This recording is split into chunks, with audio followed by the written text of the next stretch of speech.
Pre múdrosť pozorne počúvajme sväté evanjelium. Pokoj všetkým. I tvojmu duchu. Čítanie zo svätého evanjelia podľa Jána. Sláva Tebe, Pane, sláva Tebe. Vnímajme. Pán povedal svojim učeníkom: toto vám prikazujem, aby ste sa milovali navzájom. Ak vás svet nenávidí, vedzte, že mňa nenávidel prv ako vás. Keby ste boli zo sveta, svet by miloval, čo je jeho. Ale pretože nie ste zo sveta, že som si vás ja vyvolil zo sveta, svet vás nenávidí. Spomeňte si na slovo, ktoré som vám povedal. Sluha nie je väčší ako jeho pán. Ak mňa prenasledovali, budú prenasledovať aj vás. Ak zachovávali moje slovo, budú zachovávať aj vaše. Ale to všetko vám budú robiť pre moje meno, lebo nepoznajú toho, ktorý ma poslal. Keby som nebol prišiel a nebol im hovoril, nemali by hriech. Ale teraz nemajú výhovorku pre svoj hriech. Kto nenávidí mňa, nenávidí aj môjho Otca. Keby som nebol medzi nimi konal skutky, aké nik iný nekonal, nemali by hriech. Ale teraz videli a znenávideli aj mňa, aj môjho Otca. To preto, aby sa splnilo slovo napísané v ich zákone. Nenávideli ma bez príčiny. Keď príde utešiteľ, ktorého vám ja pošlem od Otca, duch pravdy, ktorý vychádza od Otca, on o mne vydá svedectvo. Ale aj vy vydávate svedectvo, lebo ste so mnou od začiatku. Toto som vám povedal, aby ste sa nepohoršovali. Vylúčia vás zo synagóg, ba prichádza hodina, keď sa každý, kto vás zabije, bude nazdávať, že tým slúži Bohu. Sláva Tebe, Pane, sláva Tebe. Kristus voskresají z mŕtvych, smrtil smrť poprav, i život hrobých život daroval.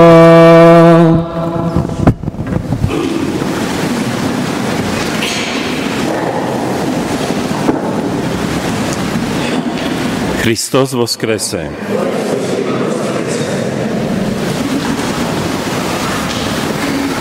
Všetkých vás, drahí mariánski ctitelia, srdečne vítam v mene svojom i v mene našej nebeskej Matky, ktorú sme sa zišli dnes týmto celoslovenským večeradlom osláviť. Aké je krásne, keď sa zídu deti Matky Božej, aby sa spolu modlili, aby spolu ďakovali Bohorodičke za ochranu a prosili ju o ďalšiu pomoc. My dnes môžeme prežívať túto krásnu atmosféru v tejto krásnej bazilike Minor v Ľutine,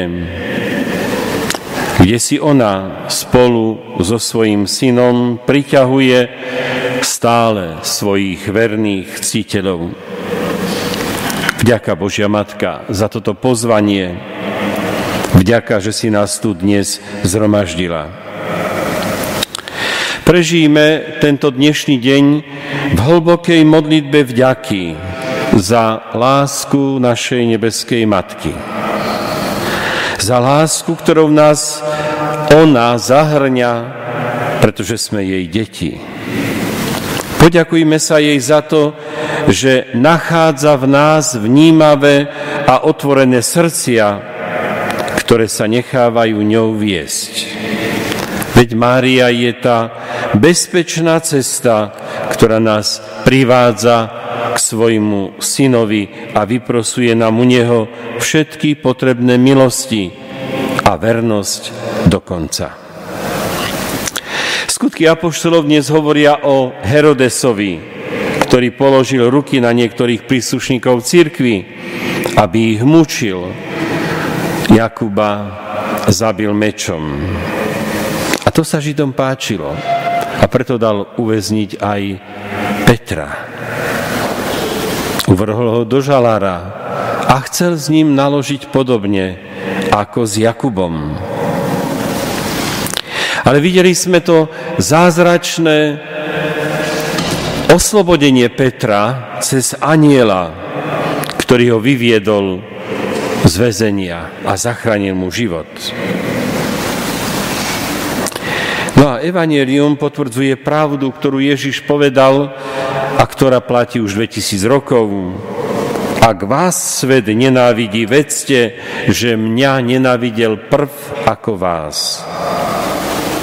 Keďže nie ste zo sveta, svet vás nenávidí. A v závere dnešného evanjelia Ježiš hovorí, vylúčia vás zo synagóg, ba prichádza hodina, keď sa každý, kto vás zabije, bude nazdávať, že slúži Bohu. To dnešné Božie slovo nie je vôbec povzbudivé.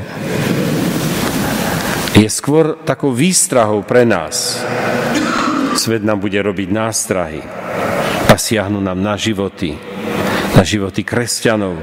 A každý, kto nás zabije, bude sa nazdávať, že slúži Bohu. Úplné pometenie rozumu. Ale pozrime sa, či sa toto už nedeje dnes. Islamský štát zabíja kresťanov v mene Boha. Ničí kresťanské pamiatky, útočí teroristickými akciami a všade po svete, aj v Európe, a má stále dosť stúpencov, fanatikov, ktorých vedie zlý duch, ktorí sa dokážu opásať výbušninami a idú do veľkého davu ľudí a tam spravia samovraždu a samozrejme s úmyslom čím viacej ľudí zabiť. To nie je dielo ľudské. To človek by nedokázal. To dokáže iba človek, ktorý je vedený zlým duchom, ktorý je už úplne v jeho moci. Totiž ten zlý chce človeka zahúbiť. A tak ho vie opantať, tak ho vie zmagoriť, že človek mu uverí. Koľky ľudia uverili zlému. Aj u nás, na Slovensku, koľky veria zlému. Koľky sú v jeho službách. Nemyslím tak, že by chceli zničiť aj svoj život nejakou to výbušninou, ale ináč, tým, že páchajú hriechy, že sú teda domotkaní úplne, že žijú v ťažkom hriechu. To sú služobníci zlého. To sú deti diabla. Tvrdé slovo, ale pravdivé.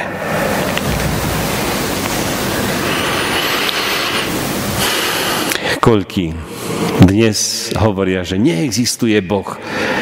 Koľky dnes hovoria, že neexistuje ani diabol.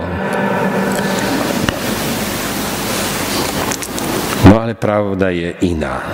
Aj Boh existuje, aj diabol existuje. Je to realita,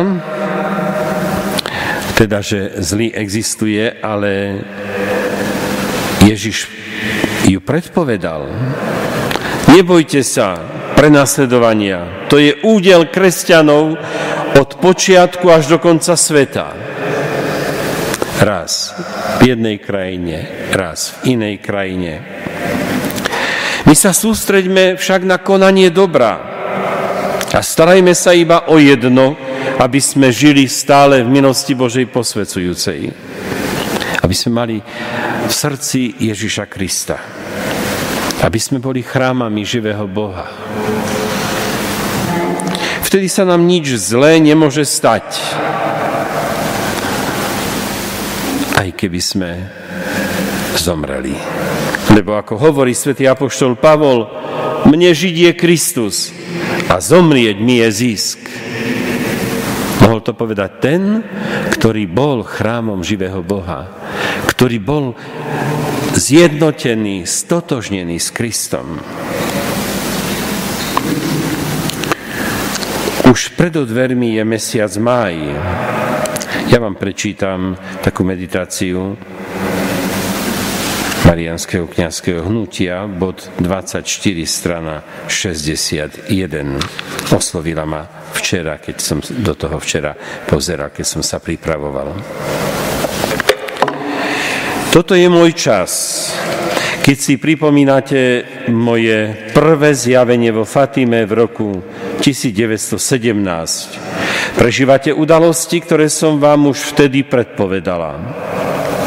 Ste uprostred obdobia, v ktorom sa ukončí boj medzi mnou, ženou odetou slnkom a mojím nepriateľom, červeným drakom. Preto sa zjavujem novým, mimoriadnejším spôsobom, aby som vás uistila, že vždy môžete počítať s mojou prítomnosťou vo vašom strede. Zverujem vám svoju materskú vôľu, posolstvom, ktoré je dnes naliehavé a ustarostené. Obráťte sa a oľutujte svoje hriechy. Obráťte sa a vráťte sa k Bohu, ktorý vás zachraňuje. Obráťte sa a vykročte na cestu dobra, lásky a svetosti. Toto ešte je drahocenný čas pre váš návrat.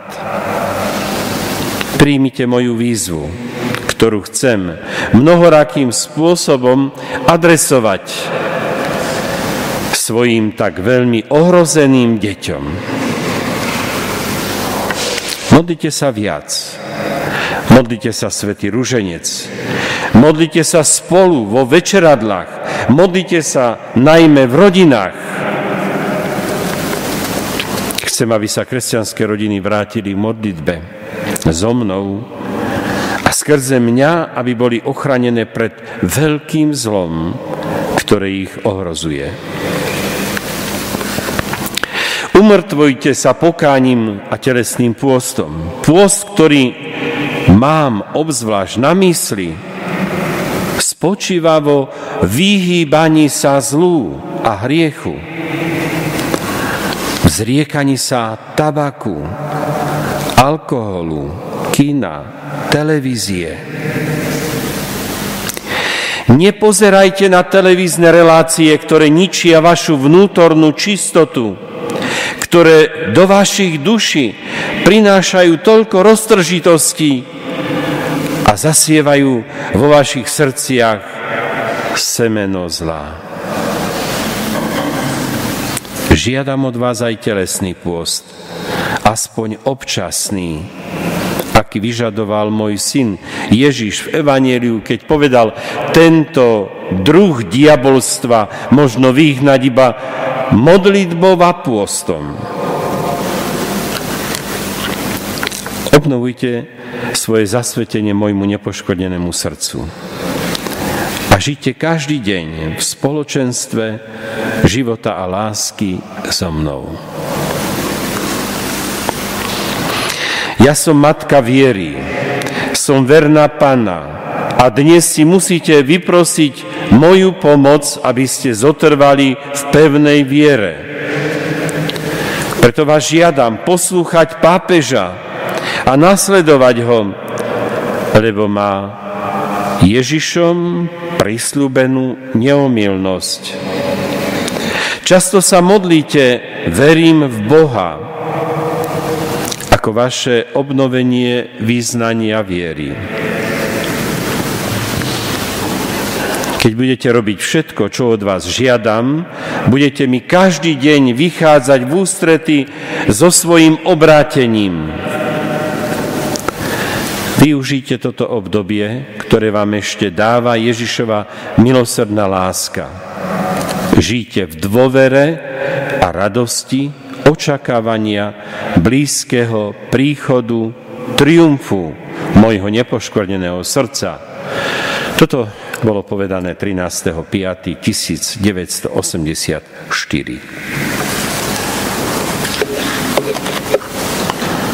Bratia a sestry, všimnime si slova Božej Matky.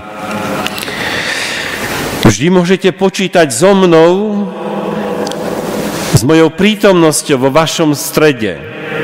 Toto je teda pre nás úžasne povzbudzujúce, pretože vieme, že keď sa takto stretáme na modlitbách, že Mária je uprostred nás. Vieme, že ona to diriguje a riadi. Že ona nám sprostredkúva všetky tie milosti, všetku tú horlivosť, všetok ten zápal. Zverujem vám svoju materskú vôľu posolstvom, ktoré je dnes naliehavé a ustarostené. A tu teraz vymenúváva 3 také oblasti. Obráťte sa a oľutujte svoje hriechy. Toto je neustále aktuálna záležitosť. Človek stále, kresťan stále by mal túžiť po obrátení, túžiť potom, aby sa zbavil hriechov, aby ich ľutoval, aby ich predkladal Bohu a prosil o silu, aby ich už nepáchal. Druhá záležitosť je, obráťte sa a vráťte sa k Bohu, ktorý vás zachraňuje. Iba Boh zachraňuje. Žiadna vláda nezachraňuje. Žiaden múdrc na tomto svete, žiadne bohatstvo, žiadne peniaze, žiadne rozkoše, to nič nezachraňuje človeka. Zachraňuje človeka iba Boh. Teda máme sa vrátiť k nemu a snažiť sa ho doslova zmocniť sa Boha. Privlastniť si ho. On sa nám núka pri každej svätej liturgii. Ježiš chce stále vstupovať do nášho srdca. Chce sa stať kráľom nášho života. Máme mu to dovoliť. A potom ďalej, obráťte sa a vykročte na cestu dobra. Na cestu dobra.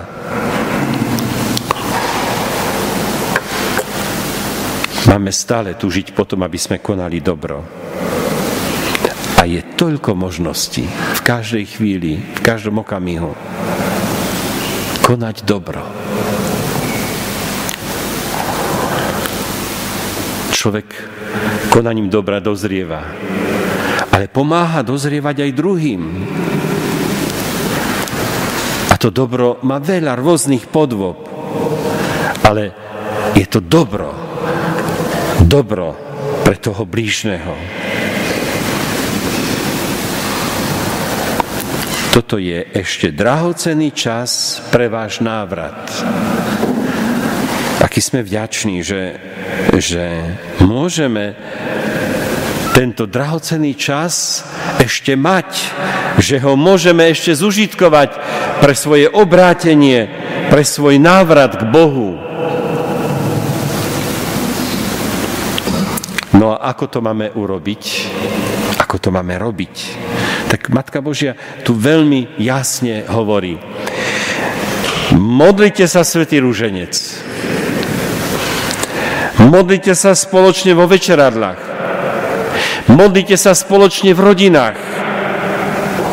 Chcem, aby sa kresťanské rodiny vrátili k modlitbe so mnou. My sme sa usilovali počas tohto obdobia, keď sa konali tie synody o rodine mimoriadna i potom tá druhá riadna, sme sa usilovali vniesť tú spoločnú modlitbu do našich rodín. Putovali ikony svätej rodiny. Je Neviem, nakoľko sa to podarilo, nakoľko nie. Sú iste aj pekné svedectvá, ale možno, že sa v mnohých rodinách znova na to zabudlo. Znova je tu výzva Matky Božej, aby sme sa spoločne modlili v rodinách. Je to veľmi dôležitá požiadavka. Umrtvujte sa pokáním a telesným pôstom. O aký pôst ide? V prvom rade je to vyhýbať sa hriechu, vyhýbať sa zlu, nebyť nástrojom v rukách zlého, nedovoliť, aby ma ten zlý zneužíval cez zlé myšlienky, cez zlé slova, cez zlé skutky, cez závisť, cez nenávisť, cez klamstvo, cez dvojzmyselné reči. Ide o to, aby sme sa vedeli zriekať tabaku, teda cigaret, alkoholu, kína, televízie. A je tu zvlášť počiarknuté, aby som to chcel tak znova hrubo fixkou počiarknúť. Nepozerajte televízne relácie, ktoré ničia vašu čistotu. Častokrát aj ženíčky, ktoré každý večer chodia do chrámu, si nedajú ujsť tú reláciu. Čo ja viem, aké tieto teraz idú. Čo teraz ide? Farma ide, no, tak deti vám nahrajú, nie? Aby keď je to náhodou prekryvanie s liturgiou, tak aby si potom mohli pozrieť. Burlivé víno išlo, či čo ja viem, čo. Ja neviem ani, aké tieto tam úplne prázdne veci a nedôstojné človeka, čo sa tam prezentuje. Viete, my sa čudujeme, že doba je taká, aká je.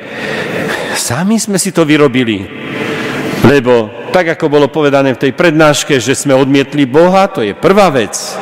A druhá vec je, že sme sa priklonili úplne k zlému, že sa necháme ním viesť, že vytvárame, pripravujeme také relácie hlúpe, nemravné, nemorálne.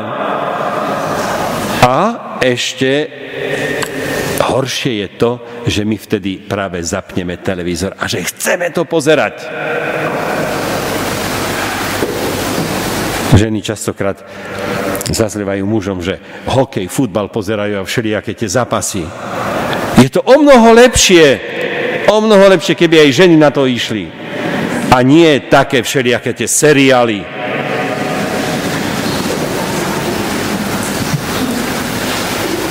To nehovorím ja, to hovorí Matka Božia.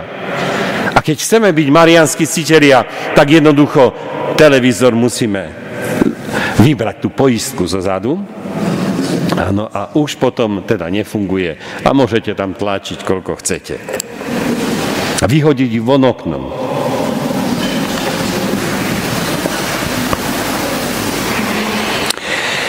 Telesný pôst, aj ten Matka Božia aspoň niekedy odporúča. Tento druh diabolstva, posadnuto zlým duchom, ovládanie, zlý duch ovláda dnes mnoho ľudí, mladých, v strednom veku, aj pokročilých vo veku a nedá sa ničím iným ten zlý duch vyhnať iba modlitbou a pôstom.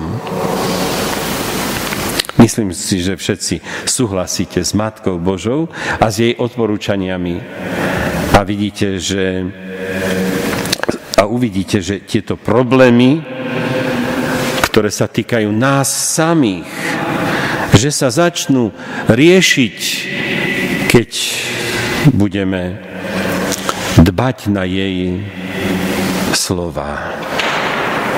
Odhodlajme sa preto prijať Božiu Matku do svojho stredu, do stredu svojej rodiny, do stredu svojej farnosti, spoločnou modlitbou, kde bude prítomná aj ona a môžeme naplňať jej odporúčania.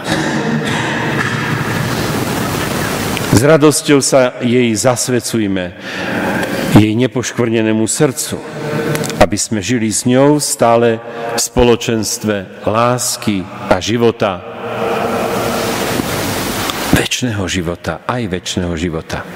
Využíme toto milostivé obdobie, ktoré nám dáva Ježišova milosrdná láska, keď je rok milosrdenstva, svätý rok milosrdenstva, keď Svätý Otec túži potom, aby každý človek zažil, ako ho Boh miluje, ako ho Boh má rád.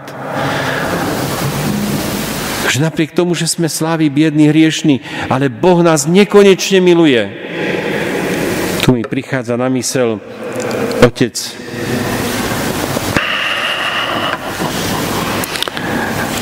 Jozef Šašala, ktorý zomrel ako novokňaz. A počas tých terapií, chemoterapií, býval v seminári u otca Jozefa Gaču.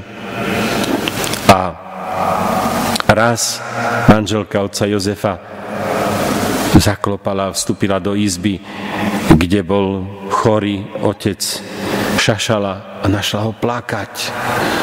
Ruky v dlani, hlava v dlani a plače. Otec Jozef, čo sa vám stalo? Čo vám chýba? Prečo plačete? A on odpovedal veľmi zaujímavo. Plačem, pretože som spoznal, ako ma Boh nekonečne miluje, ako ma má rád. Pýtam sa, kto z nás tu plakal už preto, že nás Boh tak má nekonečne rád, že nás tak miluje? Kto došiel k takému hlbokému poznaniu tej Božej dobroty a lásky?